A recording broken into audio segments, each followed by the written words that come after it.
Friends नमस्कार दोस्तों। Pathology का इंट्रोडक्शन यानी कि ये हमारा एक CMS ED में एक चैप्टर है पैथोलॉजी।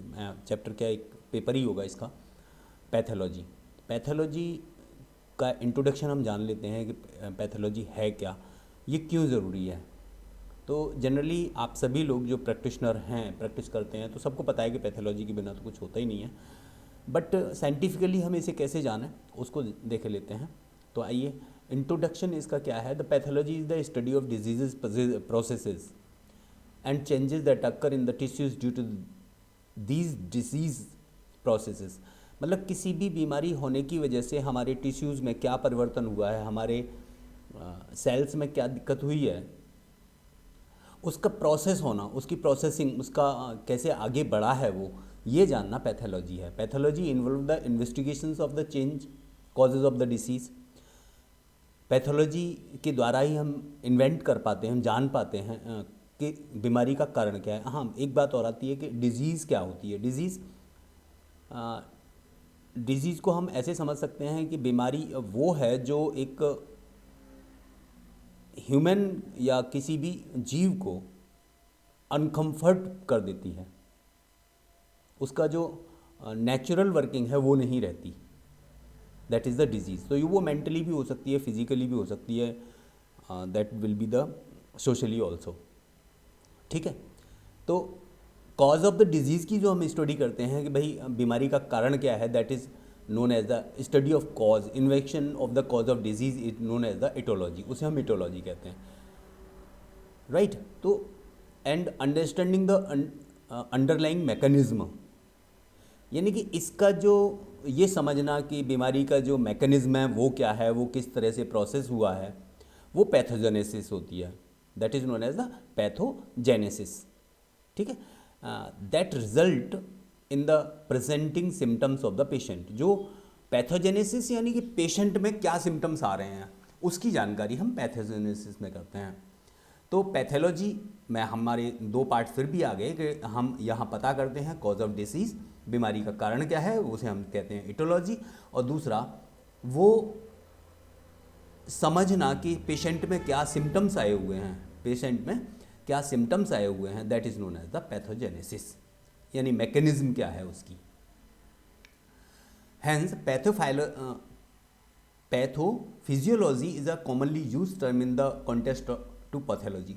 तो पैथोलॉजी को हम पैथोफिजियोलॉजी भी कहते हैं, उसे आप ध्यान रखिए। It is the vital to the doctor and nurses to have an in depth understanding of pathology in other to decipher the pathologic basis of disease, hence to treat their patients appropriately। ठीक है, तो ये तो रही आपकी pathology का introduction कि pathology होता क्या है। अच्छा, डेफिनेशन इसकी बात करते हैं हम कि डेफिनेशन की। वैसे आप चाहें तो इसमें जो मैं आगे बढ़ा हूँ, जैसे ये pathology in the study of gross well the microscope, तो मतलब यहाँ कुछ छोटे छोटे टर्म हैं जिसकी वजह से इसे पैरा बाई पैरा लेके चल रहे हैं। वो है pathology involve the study of gross as well as microscope. Gross का मतलब होता है जो नेकेड आई से हम देख पा रहे हैं। अभी इनका वर्ड आगे आएगा क्योंकि इनकी टर्मिनोलॉजी अलग होती है, तो वो आगे आएगा। तो दैट इज़ द ग्रॉस। और माइक्रोस्कोपिक में हम मॉर्फोलॉजी बोलते हैं, यानी कि हम माइक्रोस्कोप के द्वारा स्टडी कर रहे होते हैं किसी भी चीज़ की, टिश्यूज़ की, सेल्स की या ऑर्गन की।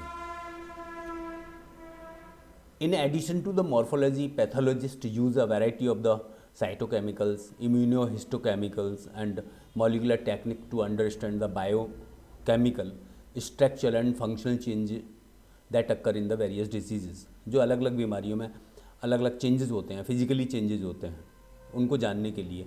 तो यहाँ पे हमारे पास दो तरीके हो सकते हैं, एक तो ग्रॉस और एक माइक्रोस्कोपिक। तो वो हम आगे देखेंगे। फिलहाल हम देख लेते हैं कि डेफिनेशन क्या है इसकी, पैथोलॉजिकल डेफिनेशन क्या है। Definition of pathology, the word pathology is drive from the Greek word. ये ग्रीक के एक वर्ड से ड्राइव किया गया है जिसमें पैथोज अदा कर दें।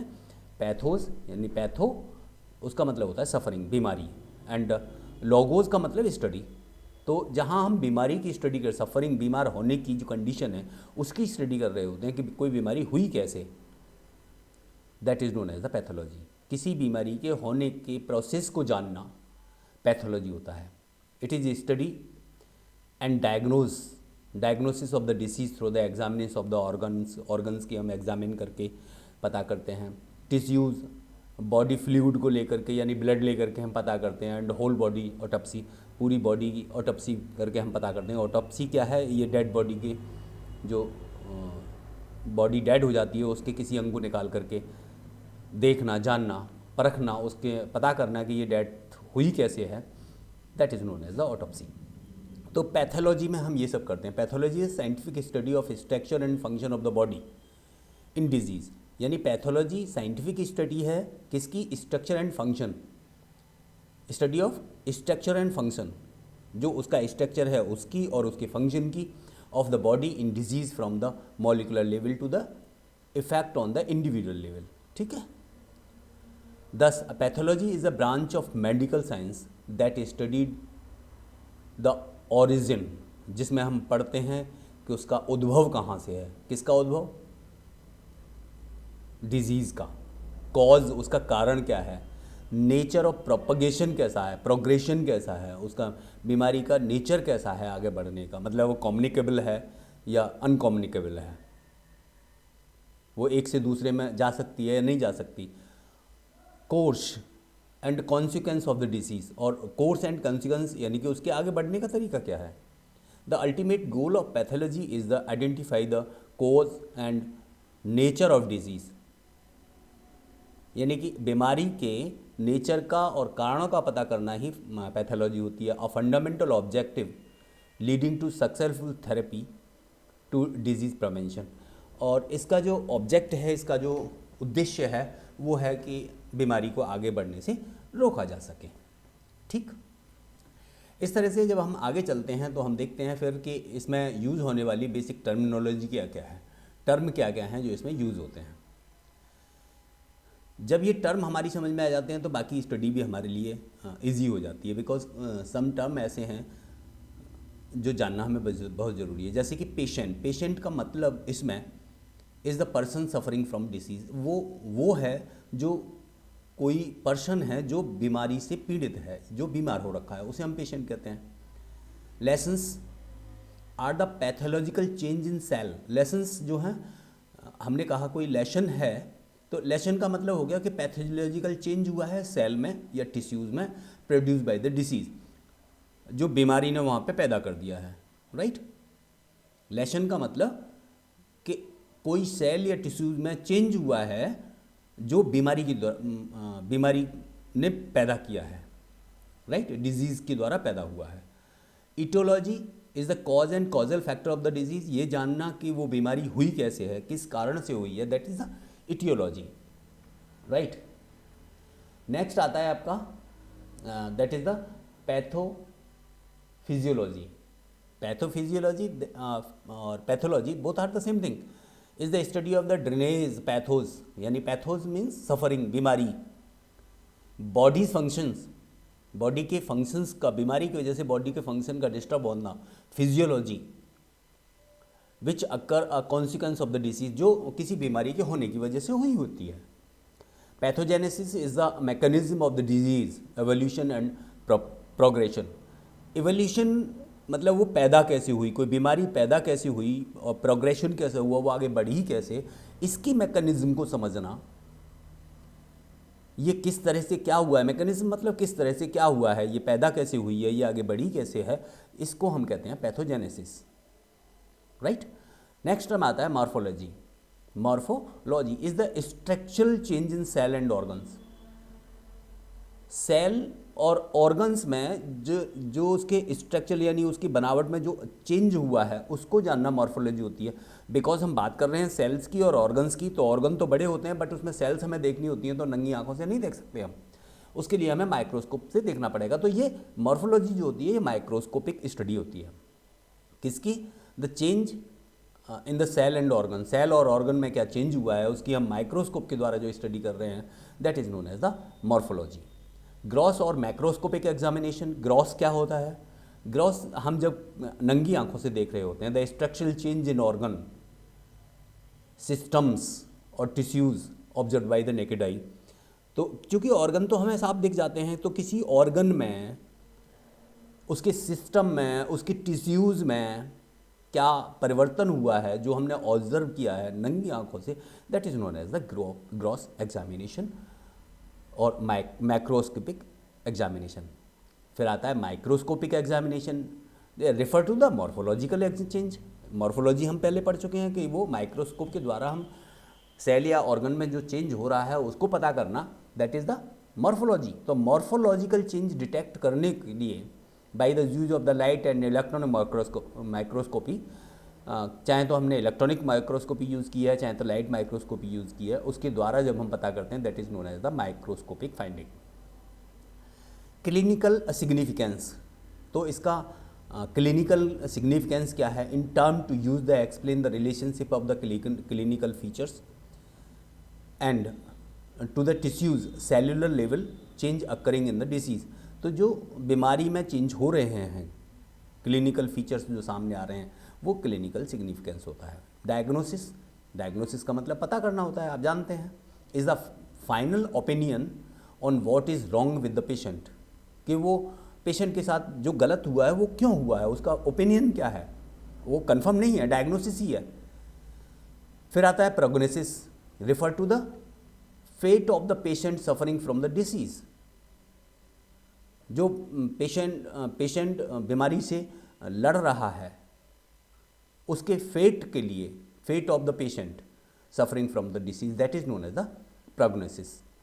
Prevention, refer to the step that can be taken avoid further complication of the disease. Prevention मतलब आगे कोई बीमारी ना हो, उसको रोकने के लिए, that is known as the prevention.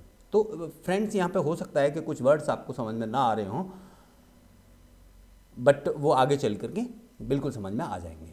ठीक है, तो नेक्स्ट चलते हैं। Sub division of the pathology, pathology के दो डिवीज़न होते हैं, एक जनरल पैथोलॉजी और एक सिस्टमिक पैथोलॉजी। जनरल पैथोलॉजी में इन्वेस्टिगेशन पैथोलॉजी भी कहते हैं इसे, एक्सपेरिमेंटल पैथोलॉजी भी कहते हैं, थ्योरेटिकल पैथोलॉजी भी कहते हैं। कॉम्प्लेक्स फील्ड होता है और इसमें हम which seek the understand the mechanism of the injury of the cell and tissues. Cell और टिश्यूज़ में किस तरह से इंजरी हुई है उसको पता करना, as well as the body response to injury, और हमारी बॉडी ने उस इंजरी को, जो भी कुछ हुआ है, उसको किस तरह से रेस्पॉन्स किया है, वो सब हम स्टडी करते हैं जनरल पैथोलॉजी में। तो area of the study include the cellular adaptation to the injury, repair, wound healing, inflammation, necrosis, neoplasia, ये सारी की सारी हम जनरल पैथोलॉजी में स्टडी करते हैं। तो general pathology form the foundation of the pathology, ये पैथोलॉजी का फाउंडेशन ही होता है, जिसमें application this knowledge is essential to the diagnose the disease, और इसे हम पढ़ करके किसी बीमारी की डायग्नोसिस कर सकते हैं, हम उसकी बीमारी का कारण पता कर सकते हैं। इसके बाद बात आती है सिस्टमिक पैथोलॉजी। सिस्टमिक पैथोलॉजी में हम किसी स्पेशल ऑर्गन के बारे में, स्पेसिफिक ऑर्गन के बारे में पता कर रहे होते हैं। Example of the specific disease are goitre, जैसे घेंगा रोग हो जाता है, वो गले का है, तो गले की हम स्पेशल बात कर रहे होते हैं। निमोनिया है, वो फेफड़ों का है, तो वहाँ हम फेफड़ों की। ऑस्टियोमेलाइटिस, मेनिंजाइटिस ब्रेन से होती है। ब्रेस्ट कैंसर, ब्रेस्ट में कैंसर होता है लेडीज़ों को, सो दैट ऑन, है ना। तो ये सिस्टमिक पैथोलॉजी में आते हैं। इस सिस्टमिक पैथोलॉजी का भी एक पार्ट होता है, ये भी फर्दर डिवाइडेड है। हिस्टोपैथोलॉजी, हिस्टोपैथोलॉजी में ट्रेडिशनल मेथड ऑफ स्टडी होता है, ये पैथोलॉजी का ट्रेडिशनल मेथड होता है, और इसमें भी दो तरह से हम इसका एग्जामिनेशन करते हैं। एक तो नेकेड आई से, यानी ग्रॉस एग्जामिनेशन, दूसरा माइक्रोस्कोपिक से, that is known as the morphology. तो वो भी दो तरह से होता है, एक तो सर्जिकल पैथोलॉजी होती है उसमें।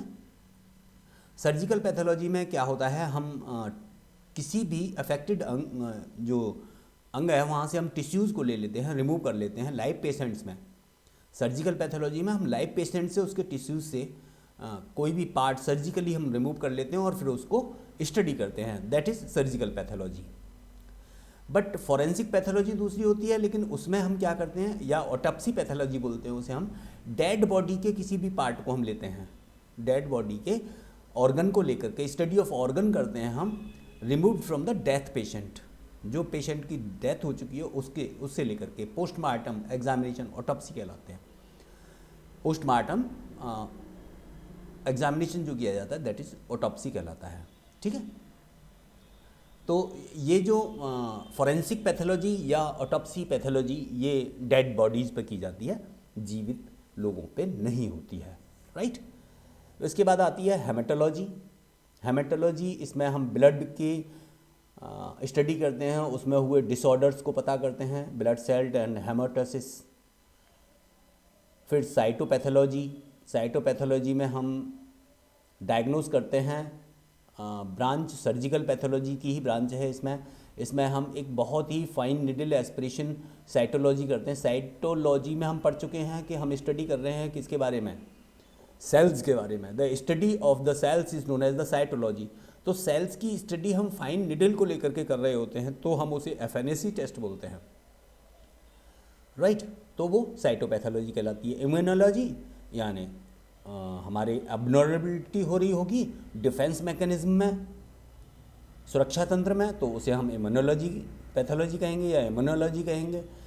केमिकल पैथोलॉजी में diagnosis of the disease by the analysing the chemical changes in the blood and the blood fluid, तो केमिकल्स को डाल करके हम उसे पता कर रहे होते हैं, that is the chemical pathology. Genetics में क्रोमोसोम्स की वजह से हो रहा होगा जो भी कुछ होगा, है ना, find out the inheritance of the disease, कि वो वंशानुगत तो नहीं है। मॉलिक्यूलर पैथोलॉजी, इसमें हम डी राइबोन्यूक्लिक एसिड यानी डीएनए ऑफ द सेल उसको डायग्नोज कर रहे होते हैं, उसमें कोई बीमारी है उसको डिजीज़ उसकी डिजीज़ के बारे में हम पता कर रहे होते हैं। इम्पोर्टेंस ऑफ द पैथोलॉजी, आप जान ही गए हैं कि बिना पैथोलॉजी के हम अनुमान तो लगा सकते हैं लेकिन फाइनली नहीं कह सकते कि ये बीमारी किस वजह से प्रोड्यूस हुई है। अंडरस्टैंडिंग, अब इसका जो पैथोलॉजी का कारण है यानी पैथोलॉजी से जो हमें सिग्निफिकेंस हुआ या हम पैथोलॉजी से जो इम्पोर्टेंस है उससे हमें फ़ायदा मिलता है understanding the cause of the disease, कि हम पैथोलॉजी के द्वारा हम ये पता कर सकते हैं कि उसमें बीमारी होने का कारण क्या हुआ है। Knowledge about the progression of the disease, और पैथोलॉजी से ही हमें ये भी पता चल जाता है कि बीमारी का प्रोग्रेशन कैसे है, आगे बढ़ने का क्या तरीका है, इसका ये कम्युनिकेबल है या नहीं है। Early and effective diagnosis of disorders, तो इसके द्वारा ही हम पहले खुद ही पता कर सकते हैं, यानी कि पैथोलॉजी के द्वारा पता किया जा सकता है कि इसके डिसऑर्डर्स क्या होंगे। Prevention of the disease conditions, तो बीमारी की जो कंडीशंस हैं उनसे प्रिवेंट किया जा सकता है। जैसे कि अगर मान लीजिए किसी को कैंसर है और उस छोटा सा ही अवस्था में है, तो वहाँ एफएनएसी करके हम ये पता कर लेते हैं कि वहाँ मैलिग्नेंट तो नहीं हुआ है, मतलब बहुत ज़्यादा टिश्यूज़ बेकार तो नहीं हो रही हैं या सेल्स बेकार तो नहीं हो रही हैं, तो ये हम एफएनएसी से पता कर लेते हैं। अगर वो हमें पता चल जाती है स्टार्टिंग स्टेज में, तो हम उसका ट्रीटमेंट भी ले सकते हैं। Help the effective management of the end care of the patient, और इस तरह से हम किसी भी पेशेंट की यानी कि पेशेंट की केयर कर सकते हैं, उसका इफ़ेक्टिव उसको एक हेल्प कर सकते हैं उसको उसकी बीमारी को मैनेज करने के लिए कि उसकी बीमारी को किस तरह से मैनेज किया जाए। तो फ्रेंड्स, ये रहा आपका इंट्रोडक्शन टू द पैथोलॉजी, और उसके बाद फिर हम अगले चैप्टर में चलेंगे, चैप्टर बाय चैप्टर चलेंगे, और नेक्स्ट चैप्टर रहेगा आपका that is the method and techniques of in pathology. तो इसमें क्या क्या टेक्निक्स यूज़ की जाती हैं उसका हम बिल्कुल एक क्या कहें उसे सरसरी तौर पर ही लेके चलेंगे, बहुत ज़्यादा डीपली नहीं जाएंगे कि क्या क्या होता है उसमें, तो वो नेक्स्ट वीडियो में। Till then, thank you.